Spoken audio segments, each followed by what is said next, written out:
Assalamualaikum warahmatullahi wabarakatuh. Hai kaum beriman. Idul Adha atau Idul Kurban tak lepas dari sejarah perjuangan dan ketaatan Nabi Ibrahim alaihissalam. Peristiwa di mana Nabi Ibrahim alaihissalam mendapat perintah dari Allah Subhanahu wa taala untuk menyembelih putra yang sangat disayanginya, Nabi Ismail alaihissalam. Kisah pengorbanan Nabi Ibrahim dan Nabi Ismail inilah yang kemudian menjadi sejarah di balik penyembelihan hewan kurban. Nah, dengan demikian, kurban memiliki keutamaan sebagai bentuk ketakwaan dan kepatuhan hamba kepada Allah Subhanahu wa taala. Karena itu, hewan yang disembelih harus sebaik-baiknya tanpa cacat sedikit pun. Hewan yang diperbolehkan untuk kurban adalah onta, sapi atau kerbau, dan kambing atau domba. Nah, di luar dari itu tak diperbolehkan. Allah Subhanahu wa taala berfirman, supaya mereka menyebut nama Allah terhadap binatang ternak yang telah dianugerahkan Allah kepada mereka. Al-Quran Surah Al-Hajj ayat 34. Terkait keutamaan kurban ini sering muncul cerita di kalangan masyarakat bahwa hewan yang dikurbankan akan menjadi tunggangan di akhirat nanti. Namun apakah dalam Islam mengajarkan hal tersebut? Simak penjelasannya berikut ini. Tentang hadis palsu, dhaif, dan sahih mengenai hikmah berkurban. Hadis palsu. Ya, hadis palsu atau maudhu merupakan hadis yang sungguhnya bukanlah hadis Nabi Muhammad SAW. Akan tetapi dipalsukan atas nama Nabi. Asli atau palsunya sebuah hadis bisa dilihat dari rantai periwayatan atau sanad, dan juga perawi hadis tersebut. Lalu apakah sanadnya terputus atau bersambung kepada Nabi Muhammad SAW? Ataukah terdapat kelemahan atau kecacatan pada seseorang pada penyampai hadis tersebut? Beberapa hadis palsu yang masyhur di kalangan muslim terkait keutamaan kurban menurut Ustadz Abu Abdurrahman Al-Hajjami yang dilansir dari alamiah.wordpress.com adalah sebagai berikut. Wahai manusia, hendaklah kalian menyembelih kurban dan berharaplah pahala dengan darahnya. Karena sesungguhnya walaupun darah itu jatuh di tanah, akan tetapi sesungguhnya darah itu jatuh di dalam wadah milik Allah. Menurut Ustadz Abu Abdurrahman Al-Hajjami MA, hadis ini palsu. Al-Haythami berkata, diriwayatkan oleh At-Tabrani di dalam Al-Awsat, dan dalam sanadnya ada Amr bin Al-Husain Al-Uqaili, dan dia adalah orang yang hadisnya ditinggalkan. Besarkanlah hewan-hewan kurban kalian, karena sesungguhnya hewan-hewan kurban itu adalah tunggangan kalian di atas sirat atau jembatan di atas neraka. Menurut Ustadz Abdurrahman Al-Hajjami MA, hadis ini tidak ada asalnya dengan lafaz ini. Ibnu Salah berkata, hadis ini tak dikenal atau tidak sabit. Dalam hadis lain dengan lafaz istafrihu sebagai ganti ashimu, akan tetapi sanadnya sangat dhaif. Barang siapa yang menyembelih kurban dengan jiwa yang senang terhadap kurban itu, dan dengan mengharapkan pahala terhadap hewan kurbannya, maka hewan itu sebagai dinding dari neraka untuknya. Menurut Ustadz Abu Abdurrahman Al-Hajjami MA, hadis ini palsu. Al-Haythami berkata di dalam Al-Majma' 4 ayat 17 setelah dia menyebutkannya dari hadis Hasan bin Ali, diriwayatkan oleh At-Tabrani di dalam Al-Kabir, dan di dalam sanadnya ada Sulaiman bin Amr An-Nakhai dan dia adalah pendusta. Hai Fatimah, berdirilah mendekati kurbanmu dan saksikanlah, karena sesungguhnya pada tetesan darahnya yang pertama seluruh dosa yang telah engkau lakukan akan diampuni. Menurut Ustadz Abu Abdurrahman Al-Hajjami MA, hadis ini mungkar, diriwayatkan oleh Al-Hakim 3 ayat 222 dari jalan An-Nadar bin Ismail Al-Bajali yang berkata, Abu Hamzah Ad-Sumali telah bercerita kepada kami dari Sa'id bin Jubair dari Imran bin Husain, marfu. Al-Hakim berkata isnadnya sahih, tetapi dibantah oleh Az-Zahabi tidak benar, bahkan Abu Hamzah sangat dhaif dan Ibnu Ismail tidak begitu kuat. Hadis dhaif.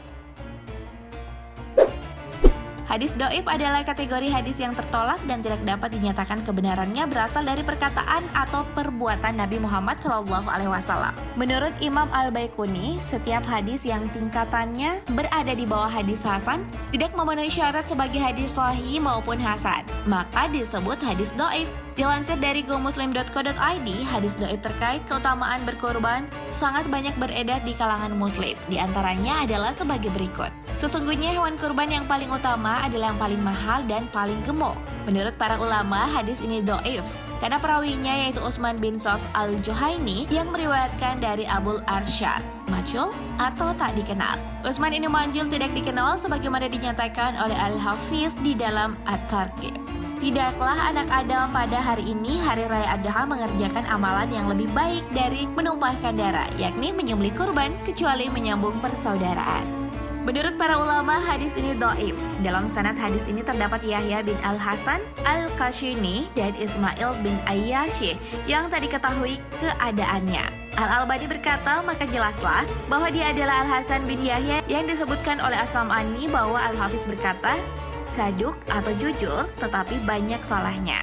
Dan bertambah ilmuku tentang kelemahan hadis ini tatkala aku melihat di dalam sanadnya terdapat Ismail bin Ayyashi dan Laits, yang Laits itu adalah Ibnu Abi Salim, sehingga sanad ini dirangkai para rawi yang dhaif.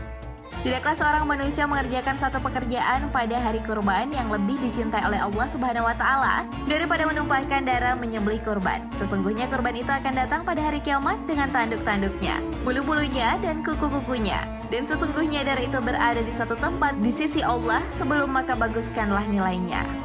Menurut ulama, hadis ini juga dhaif. Al-Munziri berkata dalam At-Targhili, mereka para perawinya semua meriwayatkan dari jalan Abul Mutsanna, sedang dia adalah lemah, walaupun terkadang dianggap kuat.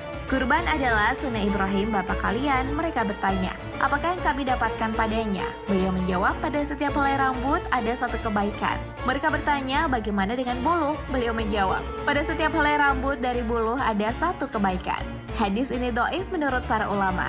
Hal ini disebutkan karena para ulama menganggap Aizullah dan Abu Daud As-Sabi'i sebagai perawi hadis tersebut merupakan perawi yang lemah. Hadis sahih. Hadis sahih adalah hadis yang sah dari Nabi Muhammad SAW. Ibnu Ashalah mendefinisikan hadis sahih sebagai hadis yang disandarkan kepada Nabi SAW yang sanadnya bersambung, diriwayatkan oleh perawi yang adil dan dobit hingga sampai akhir sanad. Tidak ada kejanggalan dan tidak berillat. Nah, berikut ini adalah hadis sahih tentang keutamaan dan pentingnya melakukan kurban. Tidak ada amalan baik yang bisa dilakukan anak Adam atau manusia yang lebih utama daripada hari Idul Adha selain menyembelih hewan kurban, di mana nantinya perbuatan ini akan menyenangkan dirimu dan orang di sekitarmu. Hadis riwayat Tirmizi, Al-Hakim, dan Ibnu Majah. Bagi yang sedang mampu, maka sebaiknya berkurban. Tapi bagi yang sudah mampu, namun tidak berkurban, maka diharamkan untuk mendekati tempat sholat atau tempat ibadah umat Islam. Hadis riwayat Ibnu Majah 3123 dan Al-Hakim 7672. Rasulullah pernah berkurban untuk dirinya dan keluarga dengan seekor kambing. Hadis riwayat Tirmizi. Rasulullah pernah bersabda, saat Idul Adha akan dipersilakan untuk menyembelih unta untuk 10 orang dan sapi untuk 7 orang. Hadis sahih Ibnu Majah 2536 dan Al-Wajiz 406. Nah, kaum beriman, penjelasan tentang hadis palsu, dhaif dan sahih mengenai keutamaan hikmah berkurban. Beberapa hadis yang berkenaan dengan kurban ternyata mesti diteliti kembali kebenarannya, karena tidak semua dari hadis tersebut merupakan hadis yang kuat dan sahih. Malahan beberapa di antaranya sangat lemah dan bahkan palsu. Karena itulah sangat penting bagi kita untuk selalu mencari tahu dan memperdalam pemahaman keagamaan kepada mereka yang lebih berilmu. Demikian informasi kali ini, semua bermanfaat. Terima kasih telah menonton dan selamat berkurban.